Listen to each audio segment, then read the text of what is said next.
Thank you everyone for being here today. I'm Tanya Singh and I'm thrilled to welcome you all to this webinar based on a topic that holds immense significance in many of our lives today.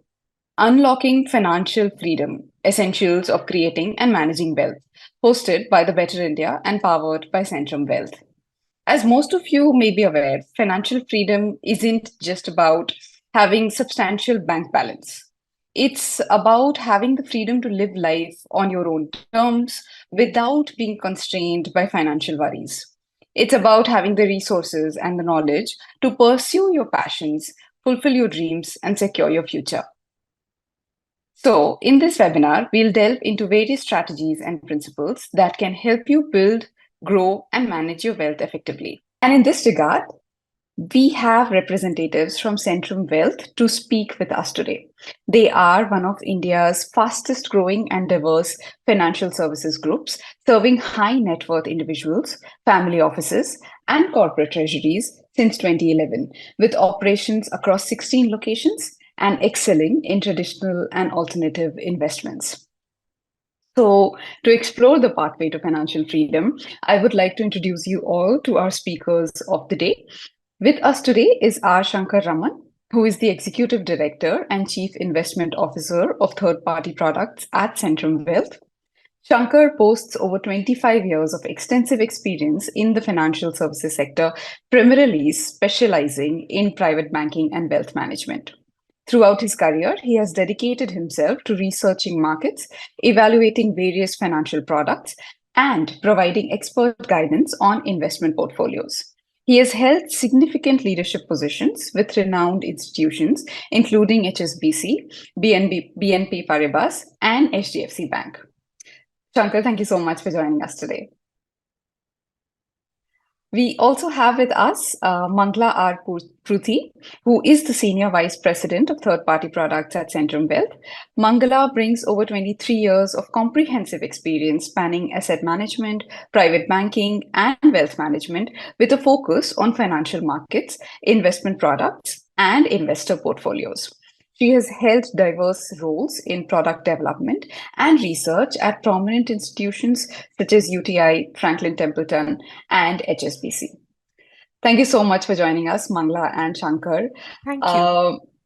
We will get started with the questions for everyone who has joined us in the audiences. Just the basic ground rules for today. You will have questions during the webinar, and you can put those questions in the Q&A tab that you might be seeing on your screens. Please go into the Q&A tabs and write in your questions. We'll be taking the questions at the end of the discussion, basis the kind of answers that we are getting right now. And we'd love for your questions to start flowing in as soon as possible. So now, we'll get started with you, Mangala. The first question is just beginning with the range of investment options that are available to us, right? What are the traditional and modern investment options out there in the market? Sure. Thank you so much to everyone who's logged in. And I really want to congratulate each one of you for logging in here, because I think being aware of financial wellness is the first step of an investment journey. So kudos. I think we've done a great job here.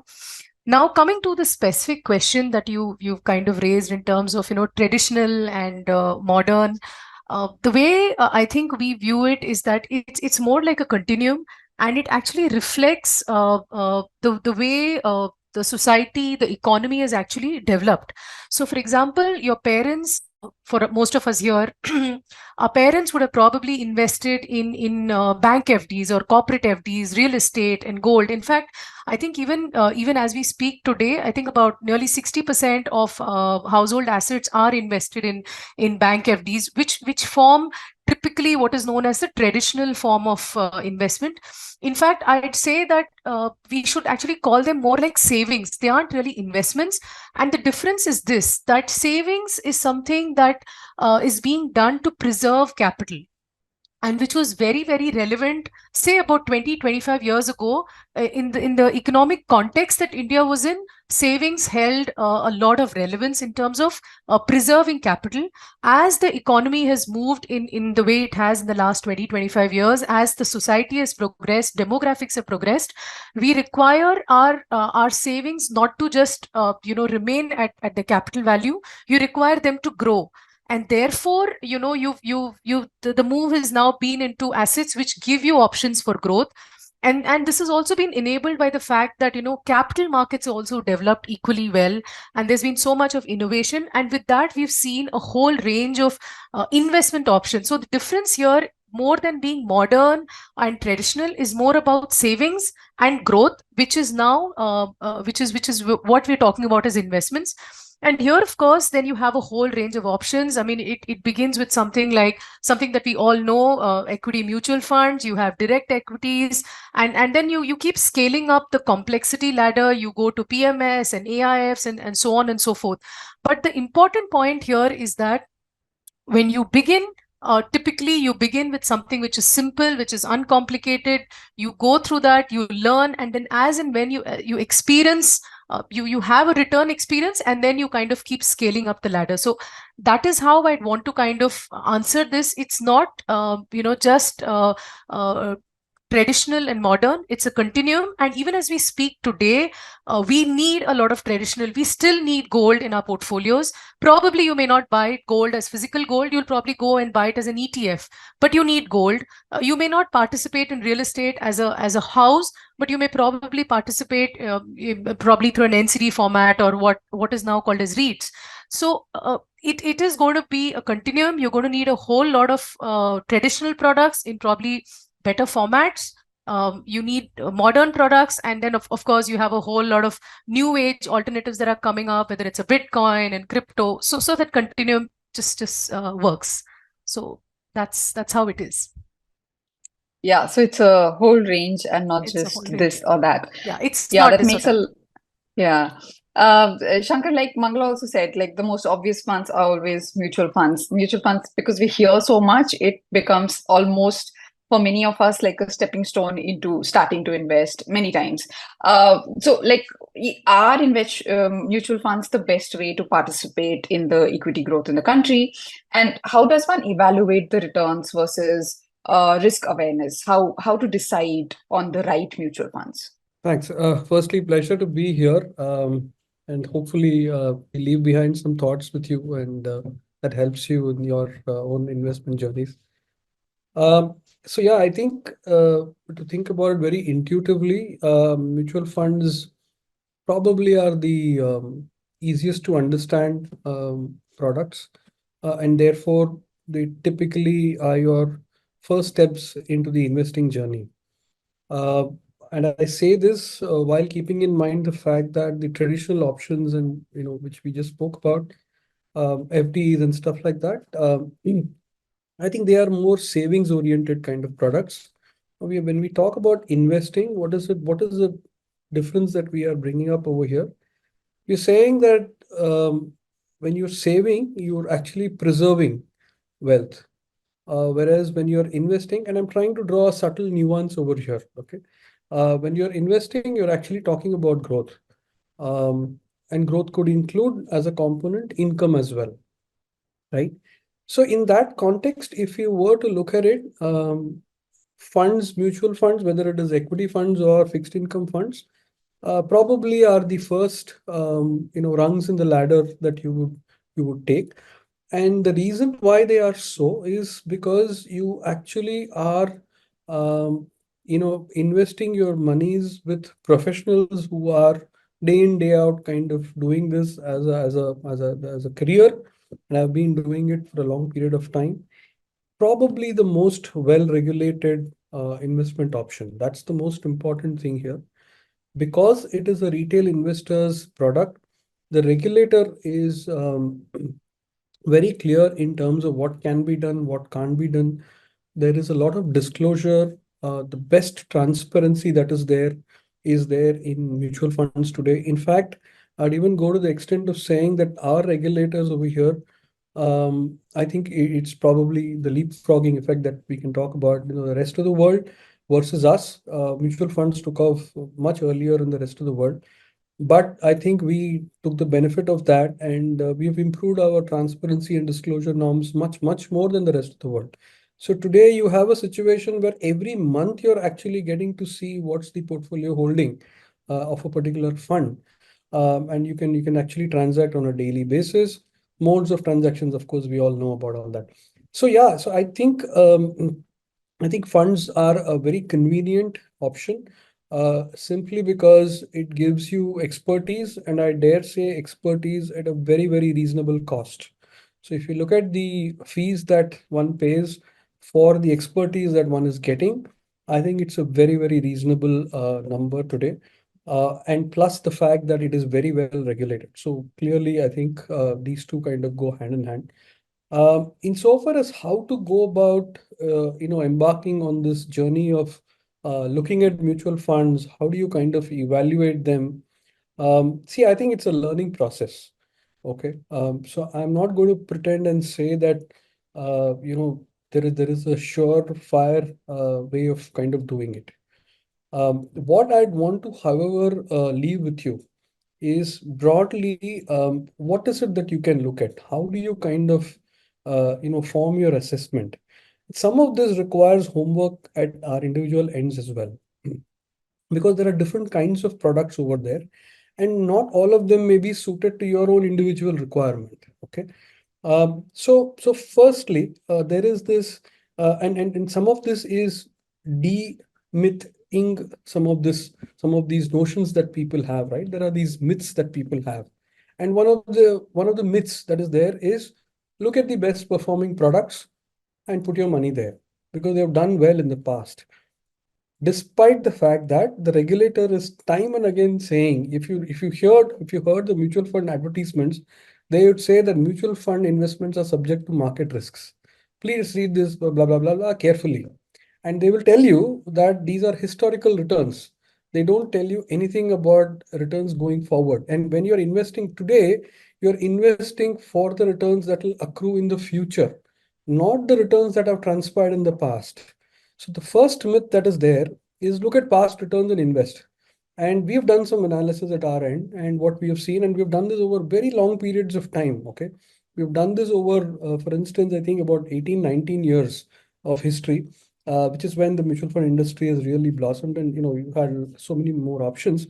And what we found was this approach of saying that, which are the best performing funds in the last 1 year or even the last 3 years. If you were to apply this very simple rule and go ahead and invest, what we found was that on more than 50% of the occasions, they tend to be among the lesser performing funds in the next 3 years. So if you were to look at quartiles, you were to break up an industry, let's say there are 40 funds. So the top quartile is the top 10 funds. The second quartile is second to 10, and so on and so forth, right? So if you were to just take the best performing 10 funds in the last 3 year and last 1 year, and you were to invest, the chance that it will end up being either Q3, which is below the average, or the worst, which is Q4, is more than 50%. So therefore, this thing about just looking at the past returns and doing is a myth, and one should be very wary about that. So if that is indeed the case, then what do you do? How do you go about actually looking at funds?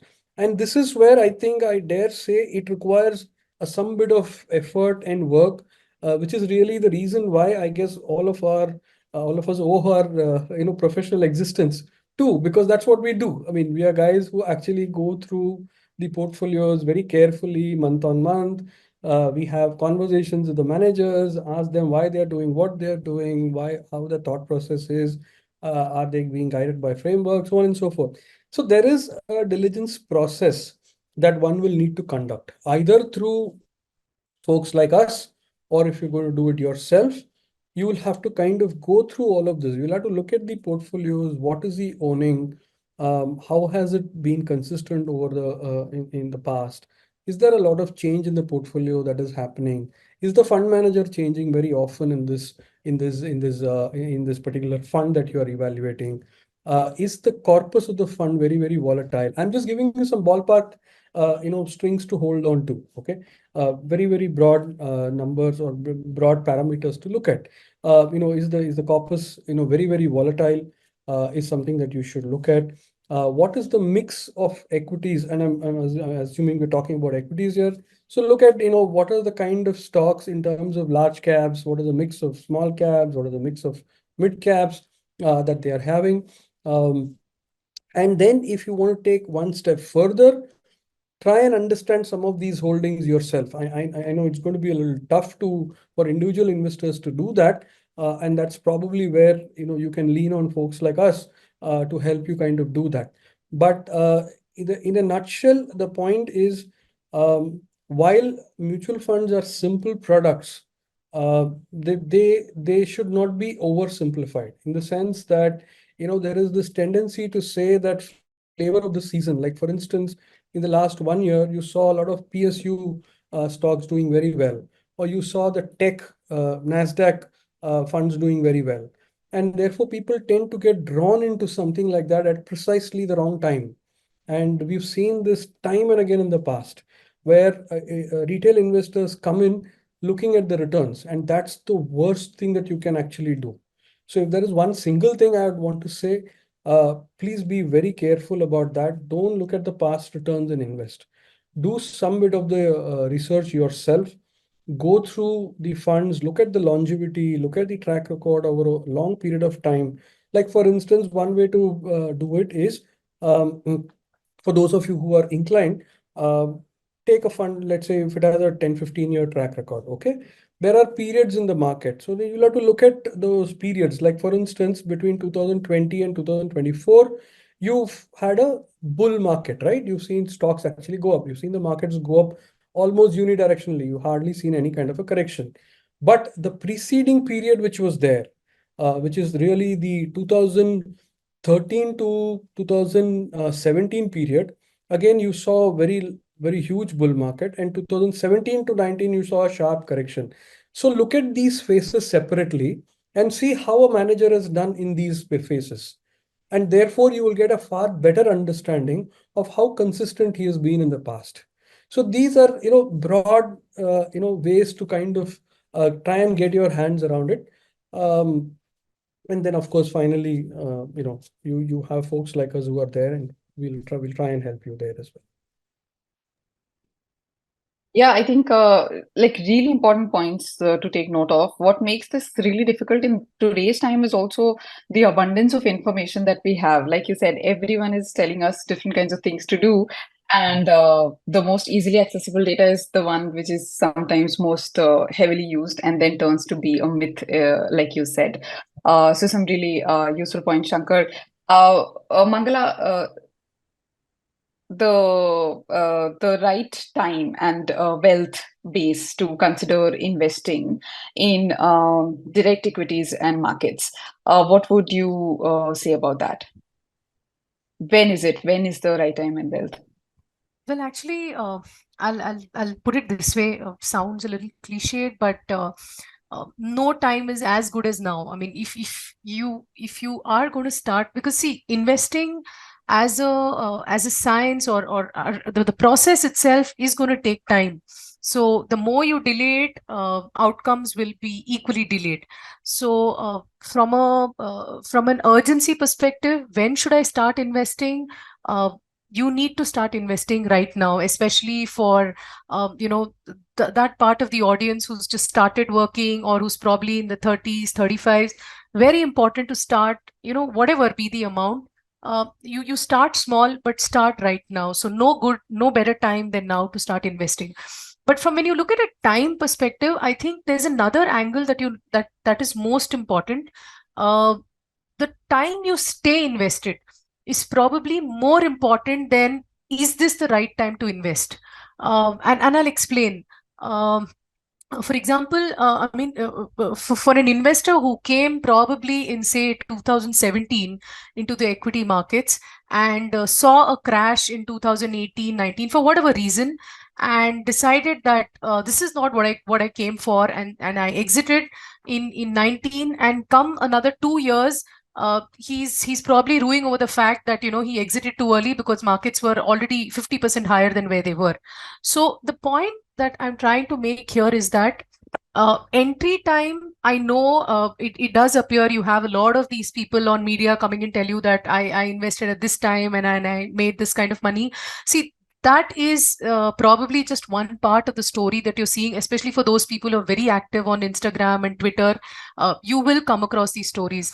But the story that is really not said is that investors who've stayed invested on a disciplined manner over those multiple cycles definitely tend to do far better, and the journey smoothens out as you go. So the first cycle you really fall hard, the second cycle the fall is much lesser, and over the 2 3 cycles you actually don't fall at all. Every cycle you actually tend to kind of just get better. So from a time perspective, start now, start as early as possible, but equally important is please stay invested for a reasonably long period of time, for equities especially, and especially for investors who are starting now. Staying invested for a 4 5 year period at least is absolutely important. So that's the message that I'd want to give to the audience through you. Yeah, that's really helpful. You had also mentioned gold, which is my next question for you, Shankar. Gold or equity, right? What does the math say in terms of returns historically? I know, like many think of gold as a traditional means of investment, like Mangala was also mentioning earlier, but there are other forms of investment in it as well. If you could elaborate on those things. Sure. See, I think we need to think about why do we invest? I mean, firstly, like I think one of the prominent chairmen of one of the largest banks in India made this very good observation that a whole generation of Indians are moving from being savers to being investors. Um, Very important because I think now we are actually talking about investing for growth, right? Uh, Previously, it was largely preservation. Now, when you look at growth, and I think Einstein, kind of captured this beautifully. What is investing about? Investing is all about compounding. How your wealth compounds over a period of time. And he said that compound interest is I may be paraphrasing him a little bit, so pardon me for that, but he said that that's the eighth wonder of the world. He who understands it earns it, he who doesn't pays for it.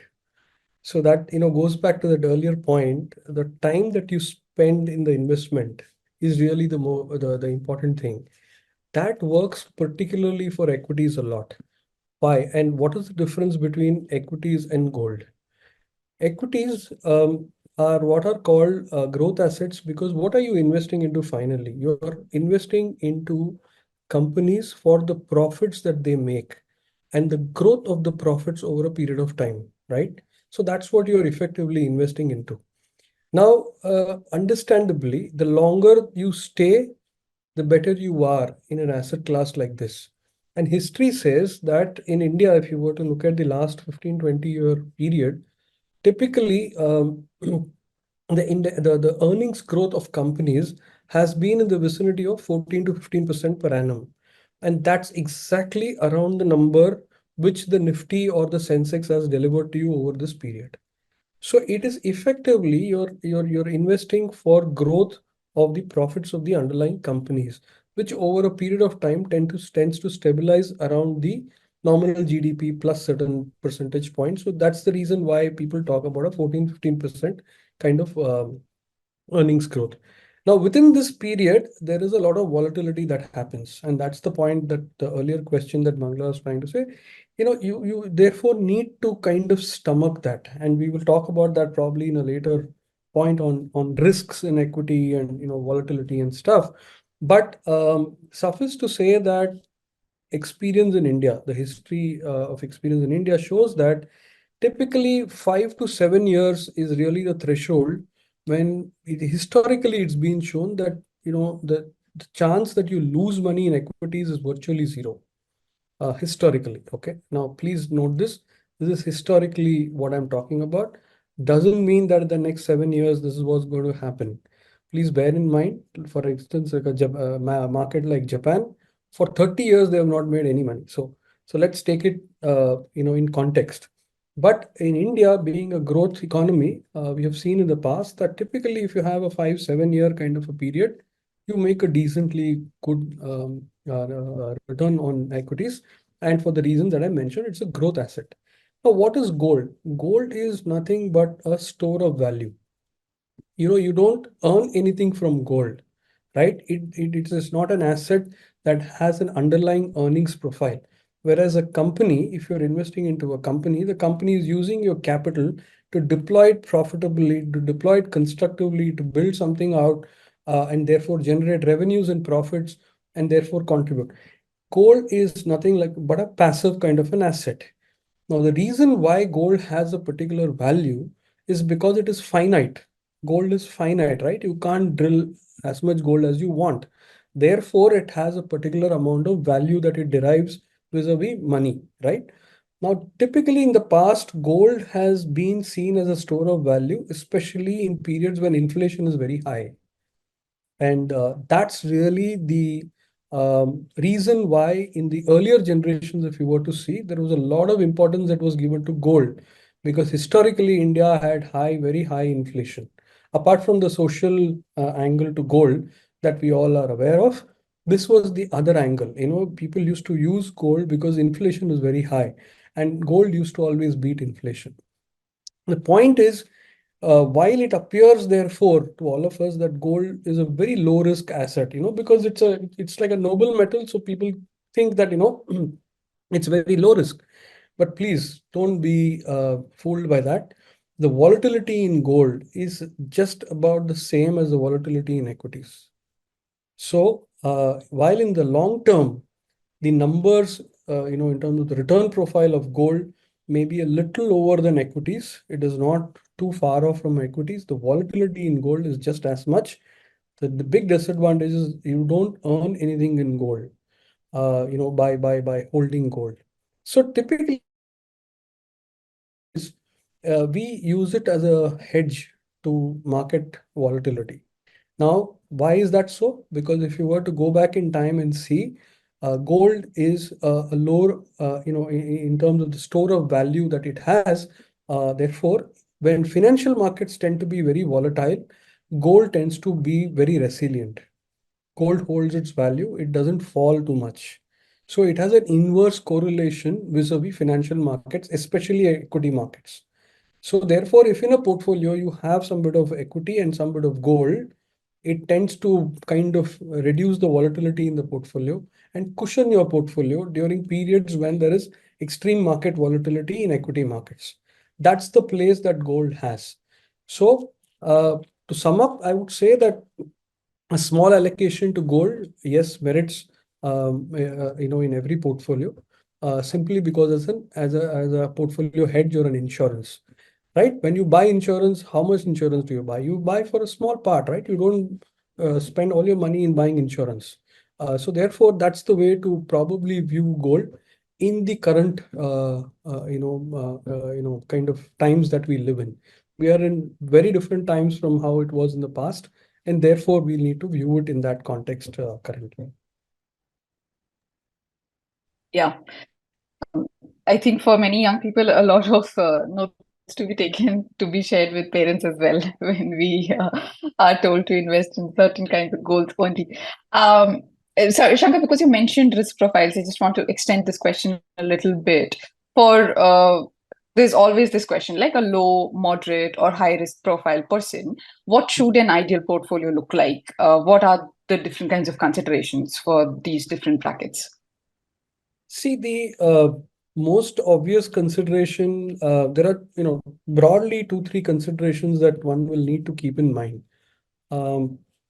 One is, what is so there are, when we profile, investors, what is it that we look for? We look for capability to take risk. So if you were to look at senior citizens, understandably, they are living off their nest egg. So their ability to take risks are lower. They need much more liquidity. and I'm just taking one profile, okay? And I know I'm stereotyping, needn't necessarily be the case for all, but I'm just taking that as an example. So I urge everyone to take it in that spirit. So so therefore they probably need liquidity, they probably have some healthcare related costs that would be there that would need to be defrayed. So accordingly, a large portion of the portfolio would be in low risk assets. Okay, the proportions will vary depending upon each one's specific situation in life. So, capability to take risk is one such one aspect.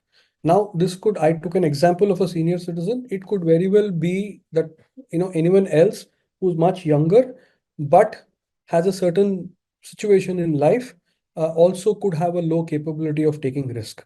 So, if your capability of taking risk is low, then obviously a larger proportion of your money should be invested into lower risk asset. The second aspect that you look at is your attitude to risk.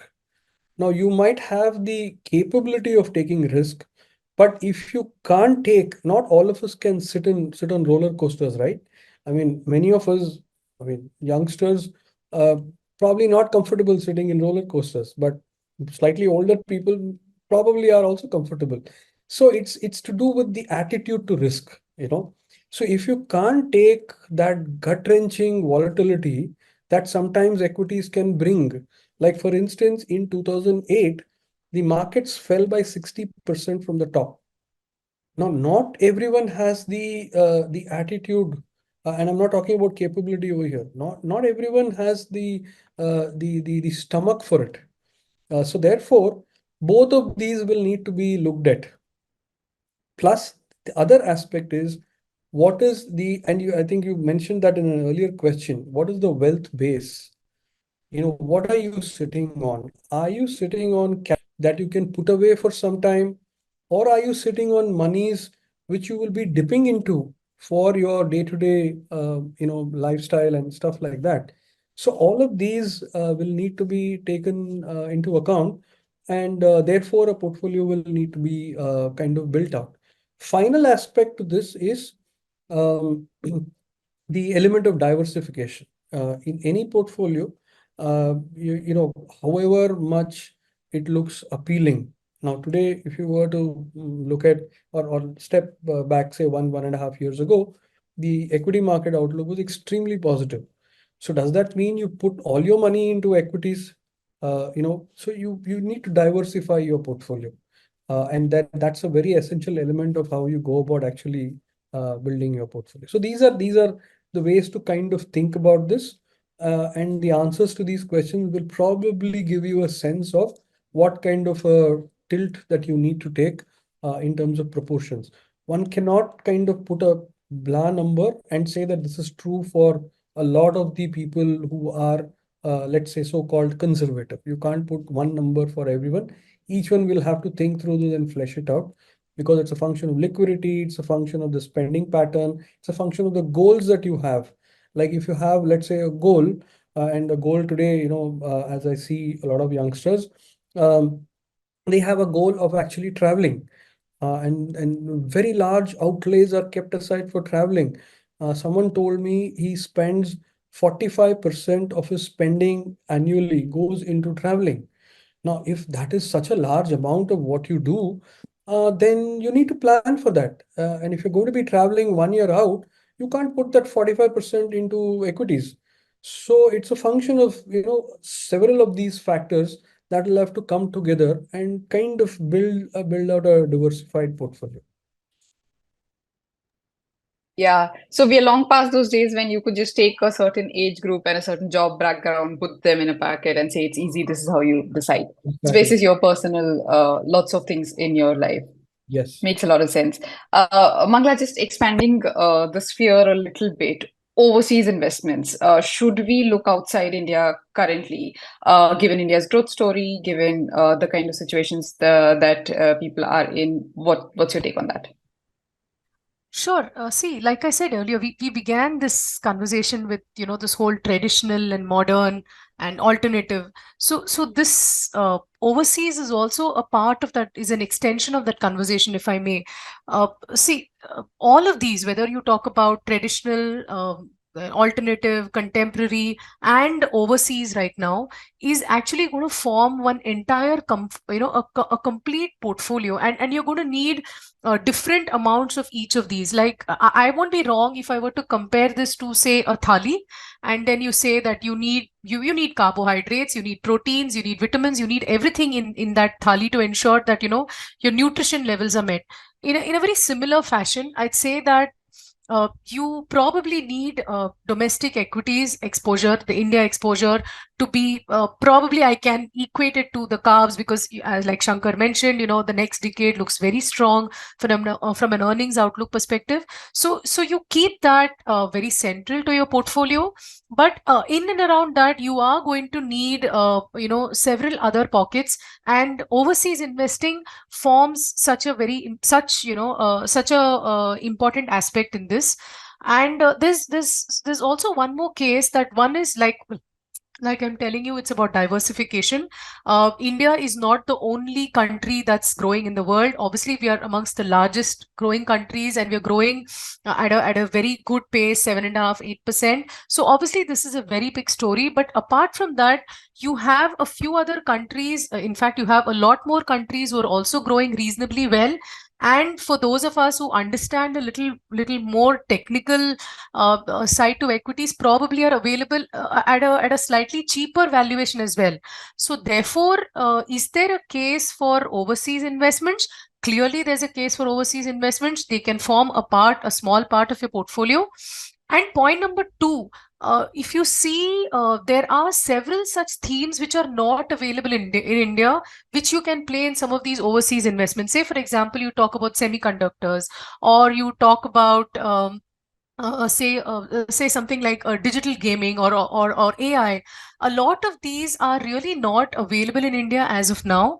So you can use some of the domestic equity mutual funds, give you options to kind of actively allocate across a lot of these economies, a lot of these themes, and they will form an important element in your portfolio. But like I mentioned, it has to be, you have a major part of your portfolio in India, and then you kind of, top it off with some of these satellite kind of exposures. I think that should be a good mix. Yeah, does make sense. Just this answer, right? And also, like I was saying earlier, there's so much out there in terms of information. It's sometimes extremely overwhelming for a lot of us, and decision making is very difficult. So, would you like to share some tips and advice on how to first increase financial knowledge and build this confidence, build a decision making confidence? Yeah, I'm going to try this, but this is a little tricky, and I'll take it in two parts. See, first, in terms of increasing your knowledge, like Shankar spoke about earlier, there's no two ways, but going and reading up stuff. It's super important to read up stuff on this, and you have a whole lot of websites that give you very, very credible information. And I think a lot of mutual fund websites these days give some excellent kind of information, especially for starters, and they really help you guide your investment journey. So I think reading up on this is very important. There are a few books as well that people can use, but reading up this, I don't think there is an alternative to that. So you will have to do a lot of reading up. Point number two is probably a little controversial, but I think I'll just go ahead and say it.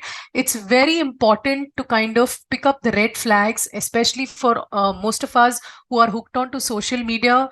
The moment you see guaranteed returns, assured returns, it's a definite red flag. Please be very, very careful, because regulatorily, nobody in the borders of this country can actually go forth and tell you that there's a guaranteed return, except the government of India. So that's a huge red flag. And this is one very simple way. Do what is the right thing. Read up. You have a lot of credible information.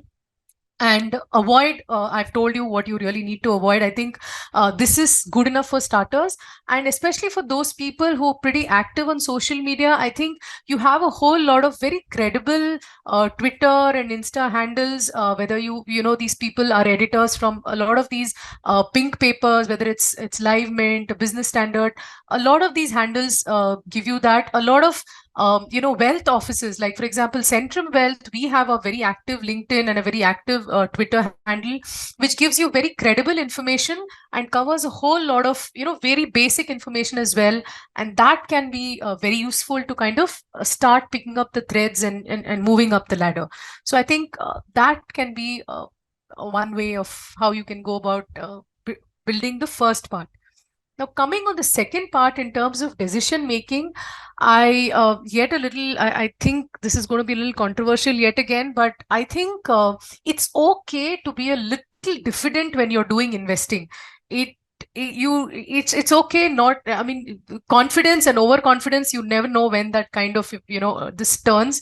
So it's okay to be a little diffident. It's okay to check back multiple number of times, check back with the information that you get from your advisor, check back with the product provider, read up. It's very important.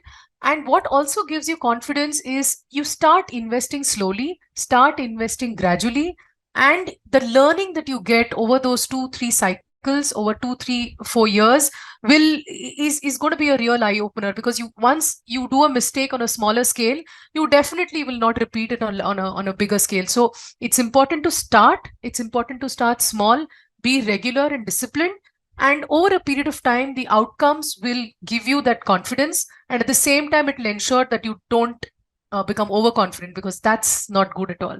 So I think this is something that I can definitely share from my experience. Thank you so much, Mangala. That does make a lot of sense. And since you mentioned books, I would love for both of you to share, say, top three books on investment that you would recommend everybody to read. Uh, okay. I think I'll go with my personal favorite, actually. This is a book called The Psychology of Money. It's an excellent book. It's a very, very simple book. It doesn't require anyone to have a background of finance. All that it requires is it requires a background of someone living an average middle class life, about the salary they get, how do they go about investing, how do they go about spending, what are the money values that one needs to have in terms of how do you spend your money. Let's understand, before you invest, you spend, right? You're left with money to invest. So it gets that aspect very, very clear. So I think that's a book I really recommend that every one of us reads. And apart from that, I think there are a lot of India-based books, like I think Monica Hallan does a great job. I think she's got she's kind of come with two books, and I've read one. I haven't read the other, but there's one book. I think it's all about, or Let's Talk Money. And the good part is it's available in multiple languages. So I have a few friends who are, who speak only Marathi, and it's available in multiple languages. Very simple, and it talks not only about investing, it talks about a whole lot of things, including taxes. It covers the whole spectrum. So I think financial wellness is something that she covers. So I think that's a very, very interesting book and a must read for all of us. So those are my two. And Shankar? I think psychology of money that Mangala mentioned is a great one to understand. See, I think a lot of investing is in a way a little commonsensical as well. I mean, it's I dare say complicated. It's kind of made complicated, but it's very commonsensical when you look at it. So I think it is important that like it happens in case of like someone said, right, that history does not repeat, but it does rhyme. So for you to understand what has happened in the past, learn from some of this is equally important. So in that regard, I would just say one book that comes to my mind is this book called The Big Short by Michael Lewis. It talks about the GFC and how he was one of the guys who unraveled this whole derivative based instruments, which was around the mortgage market in the US, which is where risk was piling up, and how he kind of unpacked it in a way, and therefore he could understand the risks.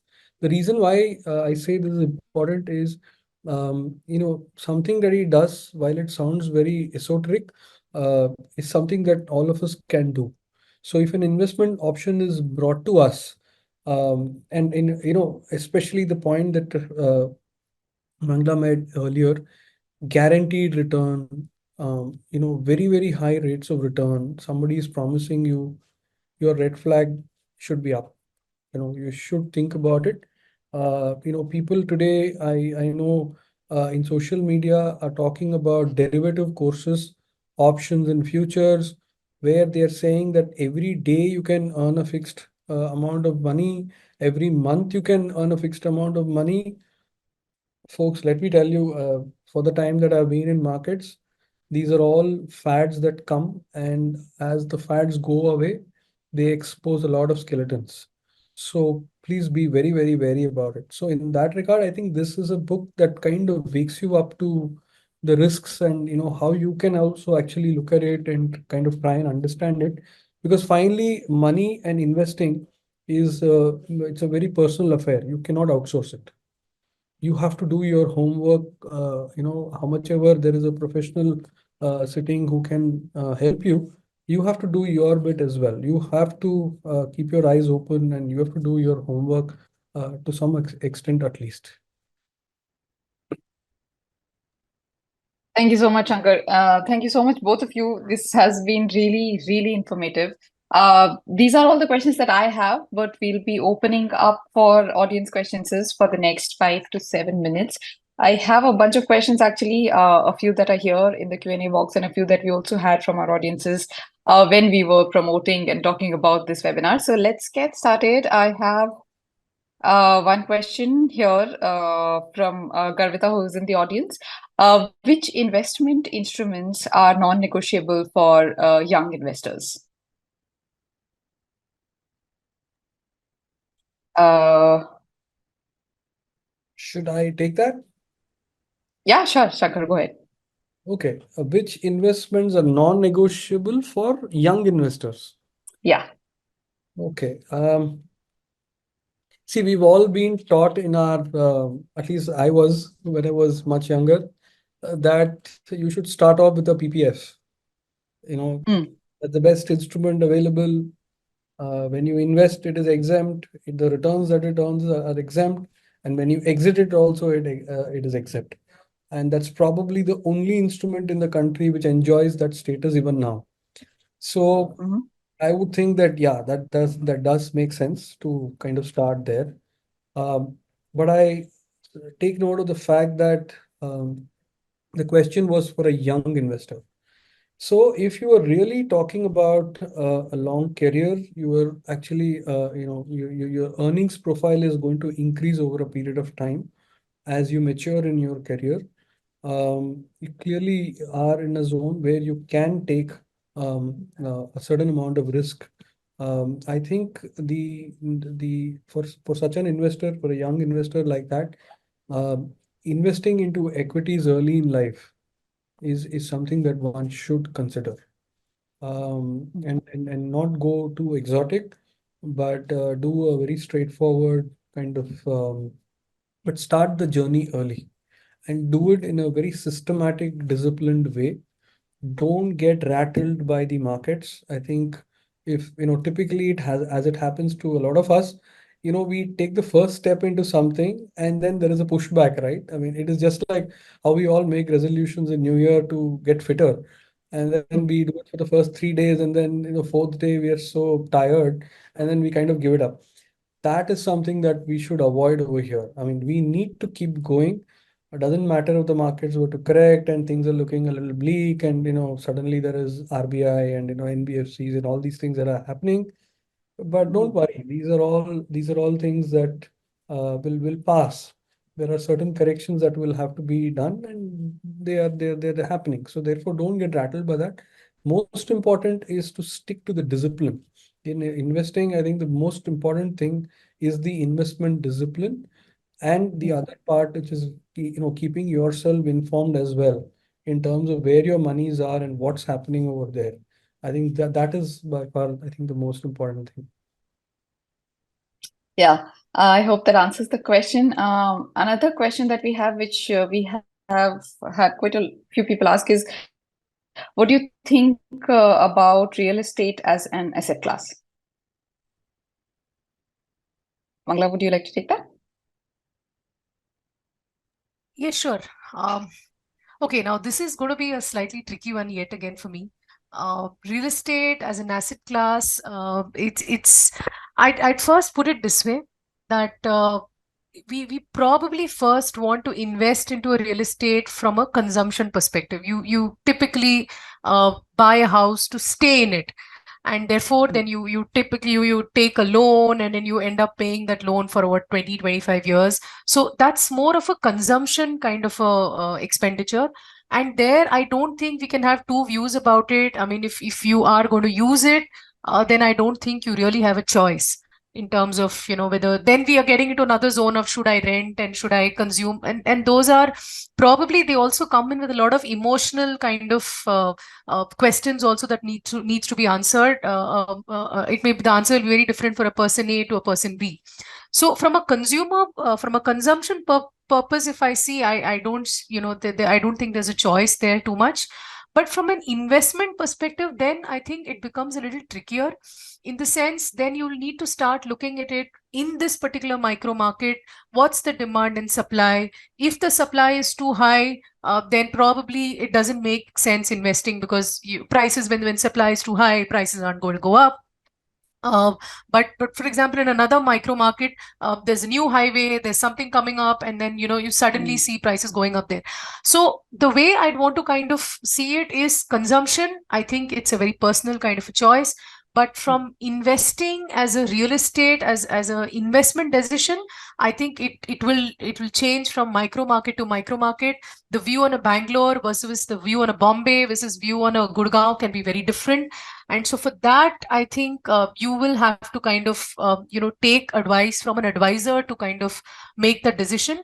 It's not going to be a uniform kind of a writ, like, we can tell you that equity mutual funds make sense for most of the population. That it won't be such a straightforward answer as far as real estate is concerned. And I'd also want to make a point here. See, in the past, we've seen real estate doing well for a long period of time, until about, say, 2013-14. And that is one aspect I think most of us miss. Typically, real estate will do well when inflation is very high. When inflation tends to kind of moderate out and remain flattish, like in India, it is now expected that, the RBI is going to ensure that inflation remains in the 4.5 handle for a reasonably long period of time. It's going to be there. So in that case, expecting a boom like we saw probably until 2010 may not be the base case. At that point of time, you saw real estate across India kind of go up, and a big part of it was because of the kind of inflation that we saw. Uh, that kind of a situation is probably unlikely to repeat. Micro market related decisions can happen, but that should be a more one-on-one with your investment advisor kind of a decision. Shankar, any thoughts on that? Probably you can come in. No, yeah, see, I think real estate, I think, is again an income earning asset. But if you were to do the math on it, you would not touch it. The reason is, if you want to buy a home today, and I would assume that most folks would take a loan, and your loan today will be at about 8.5 or so, whereas the yield that you get on a home today is about what, 2%, 2.5%, right? So there is, of course, you have some tax benefits and all of that, but then that way, if you were to look at it, it really doesn't make any sense. Okay, and but the point is, over a period of time, if you were to look at how real estate as an asset class is played out, and this is only specific to India, it can't be generalized. Okay, we have to understand where each economy is. If you look at what has happened in global markets, it's a very different experience, different parts of the world. We are yet in the growth stage, And therefore, there is a certain amount of appreciation potential that real estate certainly holds, because we are a hugely housing deficit economy. There is a deficit in the economy insofar as housing stock is concerned. So therefore, so long as the demand exceeds supply, housing real estate should do well. But bear in mind that, and it has a close linkage to inflation. So the point that Mangala made is very relevant, that it has a very close linkage to inflation, and it has a linkage to economic activity levels. In India, the economic activity levels and the demand supply is both favorable. So one could kind of say that, okay, it's okay. I know that I'm earning 2% and paying 8.5, whatever that is. But over the long term, there is a potential over here. But do bear in mind that when you're doing that, do that as a percentage of your portfolio. Don't take an outsized exposure in your portfolio. That is, I think, the important point. Second thing is, do it for that proportion of the portfolio which you can really put away for a long period of time, because real estate is a very illiquid asset class. Whether we like it or not, there may be those who are able to liquidate their homes in a matter of 2, 3 months if they're lucky. But there are people who are stuck with assets for a really long period of time because some better alternative has come up in the area. So be prepared that this money that you're putting away into real estate is something that you won't need for the next 7, 10 years, because that's the nature of the asset class. It is reasonably illiquid and is a very long-term asset. So I think those are the additional elements that I would say that one should kind of keep in mind. Sure. There are a few questions which are very specific to some of the audience members, which I'm not sure, like you said, we'd need more information about everybody to answer those questions. But just stating one example, and maybe you guys could let me know if we can take it up. There's a question from Mehul Shah. I want to start a SWP for my retirement planning. Is it recommended? I was thinking of a 10% annual withdrawal of the corpus. Is that recommended? And will the money last for around 25 years? Okay. See, the numbers are a little, it depends on person to person in terms of the percentage that one is actually looking to withdraw. Historically in India, different workings suggest that if you have a particular corpus and you're looking to withdraw it over a period of time, and if you are looking to withdraw it, let's say over a 20, 25 year kind of a period, then if you have, your first year's withdrawal rate, if it's at 4%, if you're looking to use up 4% of the underlying corpus in the first year, then you're sufficiently okay, uh, for that kind of a period of time. So that's the rule of thumb I'm kind of giving you. So SWP, SWP is a good idea to look at. I think it's a very efficient way to be kind of doing cash flows. There are alternative ways of doing it as well. Because what tends to happen in SWP is the underlying asset class is an important consideration.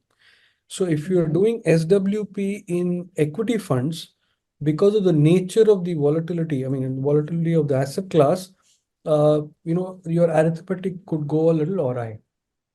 So typically what we suggest is for investors who have, a certain amount of money that they require in the near term, which is essentially over the next 1 year, 2 year kind of a period, put that into low risk assets and keep withdrawing from there in whichever way you could do an SWP, which is a perfect way to do it. But don't do SWP for near-term requirements from equity assets. Keep those for longer-term assets. Let the longer-term requirements grow through equity investments, and gradually keep de-risking as you go closer to your goals. That's probably the best way to kind of do this. Yeah. Another question. So we're running out of time. I'm just trying to squeeze in one or two last questions by extending for a couple of minutes more. Is what investments are crucial for a child? This is a question from Soumya. Hi.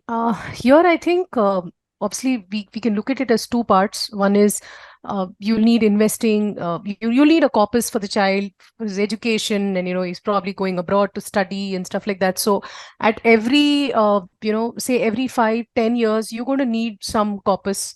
So investing for a child through mutual funds in a very gradual manner, SIPs definitely helps. So that is something that one needs to do. Point number two, and I think we've not had too much of a discussion on that, but as parents, as responsible parents, having an insurance for the parent, and also from an health insurance perspective, that is an important way to ensure that you're investing, and you're also taking care of eventualities, because that is also something that is going to be required. So when you're looking at a child's future, investing for the education and stuff like that is very important. And alongside that, ensuring that the parent's life is insured, and a medical insurance is taken. These two, I think, are absolutely non-negotiable. These two have to be there in place. So Yeah. Yeah, one of the questions that is being asked by a few is how to create a diversified portfolio, because you were also, Mangala, mentioning insurance and SIPs. So the question is investment options other than mutual funds, how to create a diversified portfolio. yeah, so the way I think we spoke about this, across the multiple question and answer sessions that we did. So akin to a proper plate of a food that you have every day, you will have to kind of ensure that your portfolio is diversified across mutual funds, across equity mutual funds, across debt mutual funds. You also need to have gold, like we said. It's going to help you cushion. You're going to be needing some amount of overseas investments for requirements that can come up later on in life. So how to go about doing this? I think the first step is to first go and assess where do you stand in terms of your risk profile, in terms of your financial circumstance. What is the kind of risks that you can take? How much of downside you can take? What's your financial circumstance? How much money do you have after you spend? uh, get answers to that first, and then you can actually build your portfolio in terms of saying that if I'm a low risk kind of an investor, typically I think it's the parlance is to say that you go for a 30 in debt and 70 in equity, and then over and above that you start putting in products. But this is not going to be as simple as just going and reading a website and just putting those products. It's not going to work like that. You will need to kind of go through a proper risk assessment. You will need to kind of you will need help in terms of identifying some of these products and going forward. So that's the way to kind of actually build a diversified portfolio. Perfect. I think that answers a few of the questions here as well. One last question, which I think also is kind of answered, but if you would like to add anything, what should be the ratio between mutual fund and direct equity investments? Sorry, Mangala. Shankar, you're taking this. Yeah. Yeah, so no, it's really about the extent to which you're willing to devote yourself to actually studying the underlying.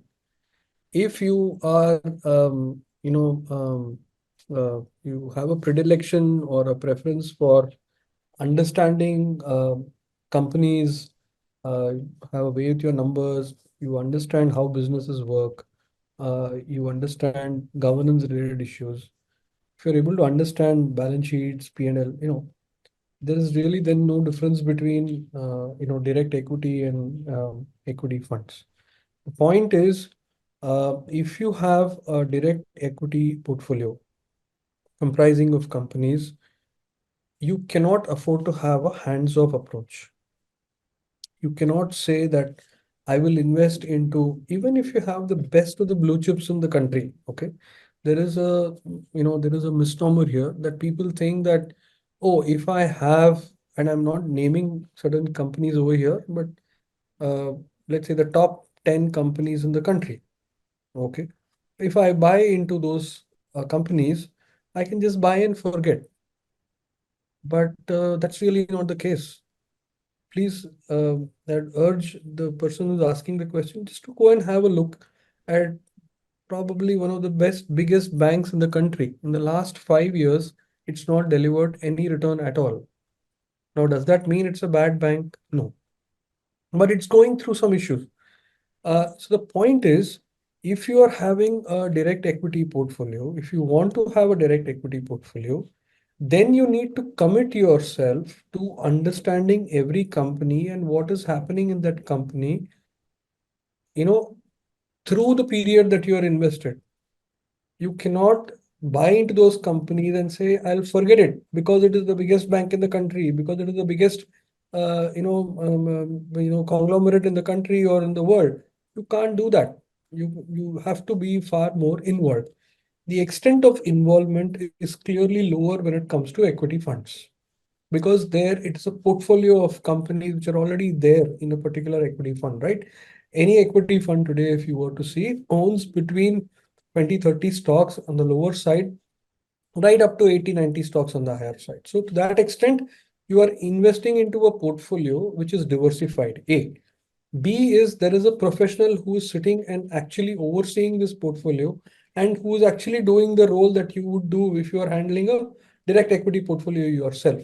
So to that extent, there is a difference between these two. And it really is upon each one to kind of determine how much they are inclined and how much time and attention they are able to devote to accordingly, then the proportion they can actually kind of decide. Perfect. Thank you so much, Shankar. I don't think questions are flooding in, but I don't think we have the time to take more questions. But I would like to just say a big, big thank you to both Shankar and Mangala for giving us their time and helping us with so much information, so much notes that we have taken, so much to learn from here and think about. And to our audiences who have participated in this very insightful discussion, your presence here today has truly enriched our collective understanding of financial independence and wealth management. Thank you so much, everybody. Now, I know there is lots of questions, which is why I have asked my team to add the LinkedIn link to Centrum on the chat. You'll be able to see it. Everyone will be able to copy it. You can go to that go to Centrum's LinkedIn page. You can there find Centrum's website link also. You can go to these pages, ask more of your questions, find experts like Shankar and Mangala, and be able to get your questions answered, just so that the ones that we have missed out here are also answered over there. However, many of these questions are very common in lines to the answers that we have given towards the beginning of the webinar, for which you'll be able to see a recording on the Better India's pages as well. So thank you so much for everybody who joined in, and thank you once again, Shankar and Mangala. Thanks a lot. Thank you so much for having us on this forum. Thank you so much. Thank you.